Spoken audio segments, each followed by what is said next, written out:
ध्यान योग. The word ध्यान means meditation, as we all know. Dhyan yoga is discussed in chapter 6 of the Bhagavad Gita. Once karma yoga is successfully practiced, this creates a desired state of ध्यान योगा. जब हम कर्म योग को अच्छे से प्रैक्टिस कर लेते हैं, तब जो कंसंट्रेट की जो स्थिति आती है, मेडिटेशन, वो ध्यान योग कहलाता है.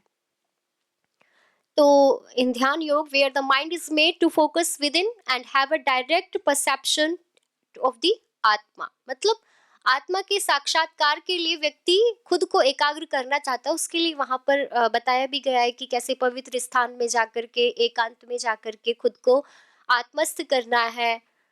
तो ये पूरी प्रक्रिया गीता में बताई गई है. योगी युंजीत सततम आत्मानं रहसि स्थितः एकाकी यत चित्तात्मा निराशी अपरिग्रहः. कि जो योगी है वो अपनी आत्मा को रहसी एकांत में ले जाकर के रखे, यानी कि स्वयं वो एकांत में जाए और एकाकी अकेला ही बिल्कुल दत्त चित्त होकर के, आशाओं से मुक्त होकर के और प्रत्याहार के साथ, मतलब कोई परिग्रह उसके पास नहीं होना चाहिए, कोई उसके पास मतलब एक तरह से अटैचमेंट की सिचुएशन नहीं होनी चाहिए कि वो डिस्ट्रैक्ट हो रहा है बार बार. तो ऐसी स्थिति में योगी अपने ध्यान योग की यात्रा को आगे बढ़ाता है. आगे Bhakti Yoga. The word bhakti we all know, devotion and is the path of loving devotion to God. ये डिवोशन किसके प्रति होती है? ईश्वर के प्रति होती है, गुरु के प्रति भी होती है भक्ति. It is considered the highest yoga as described by Krishna in the Bhagavad Gita. और भक्ति योग को श्री कृष्ण ने अपना सबसे प्रिय कहा है कि भक्ति योग मुझे बहुत प्रिय है, क्योंकि एक भक्त जो होता है ना, वो हर जगह परमात्मा को देखता है और वो सबसे पहले निर्वैर हो जाता है. मतलब किसी के भी प्रति राग, विद्वेष की भावना, घृणा की भावना, नो रिपल्शन, नो अटैचमेंट.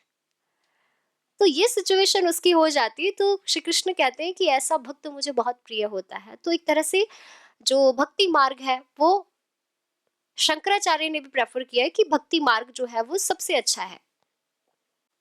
और श्री कृष्ण खुद कहते हैं, यो न हृष्यति न द्वेष्टि न शोचति न कांक्षति शुभाशुभ परित्यागी भक्तिमान यह समय प्रिय. कि जो शोक नहीं करता है, he who neither delights nor hates nor grieves nor craves, who has renounced both the good and the bad results of actions and is full of devotion to me, he is dear to me. The last topic is synthesis of yoga. Synthesis of yoga means योग समुच्चय. जैसा कि हमने अभी discuss किया कि 4 प्रकार के योग हैं. तो चारों ही जो योग हैं उनमें से एक हमारे एक्शन को, एक हमारे नॉलेज को, एक हमारे मेडिटेशन को और एक हमारे डिवोशन पर चर्चा करता है और उसी के द्वारा हमें परमात्मा की प्राप्ति का रास्ता बताता है. लेकिन गीता में बहुत जगह हम इनका सम्मिश्रण देखते हैं. मतलब वहां पर एक ही सिचुएशन में श्री कृष्ण ज्ञान योग की भी बात कर रहे हैं, कर्म योग की भी बात कर रहे हैं, भक्ति योग की भी बात कर रहे हैं. तो वहां पर हमें लगता है कि एक ऐसी सिचुएशन होती है जहां पर ये विभेद खत्म हो जाता है कि आप भक्ति मार्ग से आए हैं या ज्ञान मार्ग से आए हैं या कर्म मार्ग से आए हैं. तो कहते हैं कि हर योग के 2 लेवल होते हैं, हायर लेवल और लोअर लेवल. तो जितना भी हम सिंथाइजेशन की ये जो प्रक्रिया है ये हमारी लोअर लेवल पर होती है. हायर लेवल पर ये सारा जो मतलब ये जो विभेद है वो सब खत्म हो जाता है, ये सारे डिफरेंस खत्म हो जाते हैं. Because there is only one remain, mukti. और जब मुक्ति होती है तो वो किस मार्ग से प्राप्त हुई है उस पर कोई चर्चा की बात नहीं रहती है. तो the Bhagavad Gita presents a synthesis of yoga as a progressive combination of action, knowledge, meditation and devotion. There are several verses in Bhagavad Gita where we find that Shri Krishna beautifully presents fully mingled or united form of 4 yogas. बिल्कुल fully mingled, बहुत ही अच्छे से मिश्रित करके वो योग के फल को बताते हैं. जहां पर हमें लगता है कि एक भक्त को कर्मयोगी भी होना चाहिए, एक भक्त को ज्ञान योगी भी होना चाहिए। ज्ञान लक्षणा भक्ति हमें वहां पर दिखाई देती है, जहां पर हमें दिखाई देता है कि जो कर्मयोगी है उसको ज्ञान योगी भी होना चाहिए, उसको भक्ति योगी भी होना चाहिए। ऐसे ही भक्ति वाले को भी कि उसको ज्ञान भी होना चाहिए, लेकिन श्री कृष्ण कहते हैं कि उसको मैं ही भक्तिमान बुद्धिमान मतलब ये बुद्धि देता हूँ ताकि वो जान सके मैं कौन हूँ। जब भक्ति पराकाष्ठा पर होती है तो कहते हैं कि परमात्मा की कृपा से ही हमें वो ज्ञान, वो बोध हमारे अंदर से प्रस्फुटित होता है, पैदा होता है, जिससे हमें साक्षात्कार होता है परमात्मा का। अब यदि हम जैसा कि मैंने पहले बोला कि दोनों को मिलाकर के बात करते हैं, तो ये एक श्लोक है जहां पर हम ज्ञान योग और कर्म योग को एक ही कहता हुआ देख रहे हैं श्री कृष्ण को। कहते हैं सांख्य योगौ पृथक बालाः प्रवदन्ति न पंडिताः एकमप्यास्थितः सम्यग् उभयोर्विन्दते फलम्। सांख्य और योग, सांख्य से यहाँ पर ज्ञान योग को लिया है और योग से यहाँ पर कर्म योग को लिया है। तो श्री कृष्ण कहते हैं कि सांख्य योग और कर्म योग दोनों अलग हैं, ऐसा फुलिश पीपल कहते हैं, लर्न्ड पीपल नहीं कहते। एकमप्यास्थितः सम्यक्, कि यदि कोई व्यक्ति इन दोनों में से एक का भी अनुष्ठान कर रहा है, हु इज परफॉर्मिंग कर्म योगा और jnana yoga, will get the fruit of both, वो दोनों के फल को प्राप्त करेगा। So both yogas are united. यहाँ पर दोनों ही जो योग है, कर्म योग और भक्ति योग, एक हो चुके हैं, और जो उनको पृथक पृथक देख रहा है वो फुलिश है, क्योंकि in higher position, in higher level, there is no difference what is karma yoga and what is bhakti yoga और ज्ञान योगा। तो कहते हैं the fools not the learned ones speak of sankhya the path of knowledge and karma yoga is different, anyone who properly resorts to even one of them gets the results of both, दोनों का result उसको मिलता है। Reunion of भक्ति योग and ज्ञान योग, जैसे वहां पर हमने बात की थी कर्म योग और ज्ञान योग की, यहाँ पर हम बात कर रहे हैं भक्ति योग के साथ ज्ञान योग की।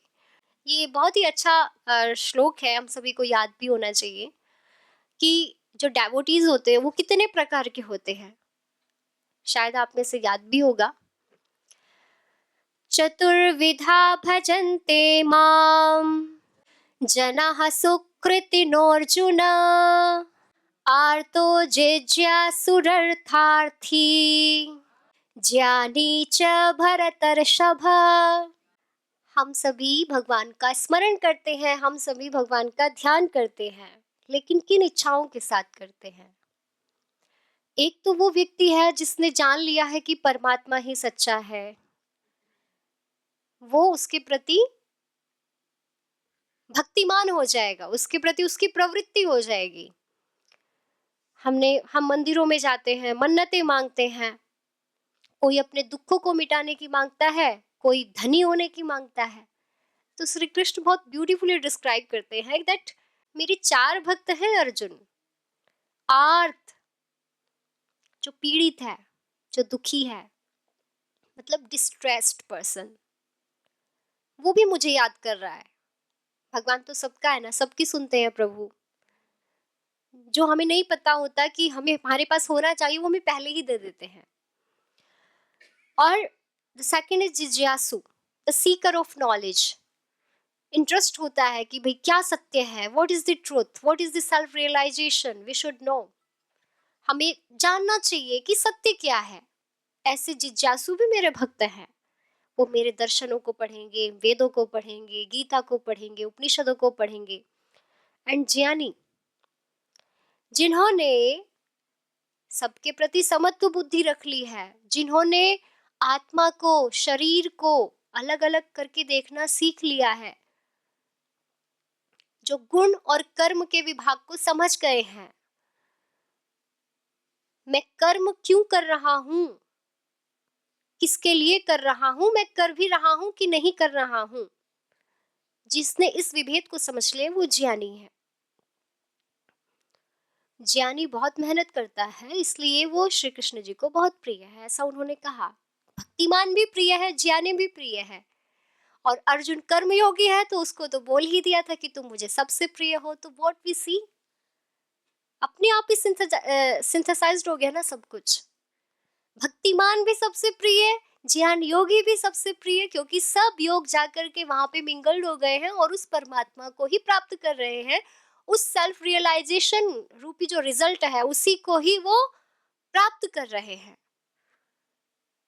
तो there is a beautiful idea of synthesization we see in Gita. अर्थार्थी भी बोला। मेरा जो तीसरा शिष्य है वो कौन है? अर्थार्थी। अर्थ कहते हैं धन को। आपने पुरुषार्थ चतुष्टय तो सुना होगा ना, धर्म अर्थ काम और मोक्ष। तो उसमें अर्थ भी सेकंड आता है। तो कहते हैं कि जो अर्थ की कामना करते हैं, यानी कि मेरे पास ऐश्वर्य होना चाहिए, मेरे पास धन होना चाहिए, मेरे पास गाड़ियाँ, बिल्डिंग, एक मेरी लग्जरियस लाइफ होनी चाहिए, एक ग्लैमरस लाइफ में जीऊँ, उसके लिए वो खूब पूजा पाठ करते हैं, बड़े बड़े योग यज्ञों का अनुष्ठान कराते हैं, पारायण यज्ञ कराते हैं, भगवान को याद करते हैं, कई कई लाख जप करते हैं। तो याद तो कर रहे हैं, समय तो दे रहे हैं, वो बात अलग है, उनको चाहिए क्या। अब आपने देखा होगा राक्षस भी भगवान को प्रसन्न करते हैं भक्ति के द्वारा, क्योंकि उनको दुनिया को तबाह करने के लिए शक्ति चाहिए होती है, पावर्स चाहिए होती हैं। और ऐसे ही जो धर्मात्मा है वो भगवान को भजते हैं लोगों का कल्याण करने के लिए। तो दोनों ही तरह के जो जीवात्माएं हैं वो हम हर काल में देखते आए हैं। द्वापर में देखिए, सतयुग में देखिए, है ना, त्रेता में देखिए, कलयुग में देखिए, दोनों प्रकार के लोग हमें देखने को मिले हैं। आज भी कुछ अच्छे भाव के लिए अनुष्ठान कर रहे हैं, कुछ बुरे भाव की पूर्ति के लिए अनुष्ठान कर रहे हैं। तो the seeker of wealth and the wise, और वाइज तो ज्ञानी होते हैं। तो चार प्रकार के भक्त होते हैं। आप बोलेंगे आर्तः, जिज्ञासु, अर्थार्थी और ज्ञानी। The distressed, the seeker of knowledge, the seeker of wealth and the wise. तो यहाँ पर हमने जो श्री कृष्ण ने बोला कि मुझे चार प्रकार के भजते हैं, उसमें उन्होंने ज्ञानी को भी बोला है और भक्ति की तो बात ही की है कि मेरे चार प्रकार के भक्त हैं, यानी कि ज्ञान योगी भी भक्त हो गए। तो यहाँ पर ज्ञान योग और भक्ति योग दोनों ही आपस में मिक्स हो गए हैं। At the higher level differentiation between bhakti and gyan is resolve. वो मतलब एक हो जाता है, भक्ति भी और ज्ञान भी। भक्त्या त्वनन्यया शक्यम अहमेवं विधोर्जुन जातुम द्रष्टुम च तत्वेन प्रवेष्टुम च परंतप। जो सिंगल माइंडेड डिवोशन होता है, जहां पर सिर्फ अनन्य भक्ति यानी परमात्मा ही दिख रहा है सब में, ये मैंने पहले भी चर्चा की थी इस पे कि सब में परमात्मा है, गॉड इज ऑमनी प्रेजेंट। तो there is no space for repulsion, for attachment, for detachment. वो मतलब पूर्ण रूपेण समर्पित है, सब में परमात्मा है। मैं बोल रहा हूँ इस माइक से, ये भी परमात्मा ही है। बहुत सत्कार से वो उसको वो करेगा। ये सब चीजें, पुस्तकें, हर सामान में उसको परमात्मा दिखेगा, कुछ और दिखेगा ही नहीं। तो एक्सट्रीम लेवल के जो डिवोशन है उसको सिंगल माइंडेड डिवोशन कहते हैं, कि वो अद्वैत हो जाता, उसको कुछ दिखाई ही नहीं देता। तो अनन्य भक्ति is single minded devotion, one pointed unbroken devotion, the devotion which does not seek any other object but the Lord alone। केवल भगवान ही सब में दिखता है। In this type of devotion no object other than the Lord is experienced by any of the senses। उसको अपनी इंद्रियों से और कुछ दिखता ही नहीं है परमात्मा के अलावा।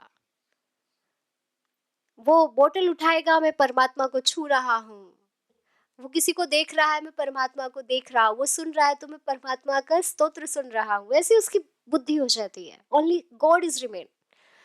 तो इगोइज्म एंड ड्वेलिज्म टोटली वैनिश, वहां पे ये सब कुछ समाप्त हो जाता है। इगोइज्म, अहंकारिता एकदम खत्म हो जाती है।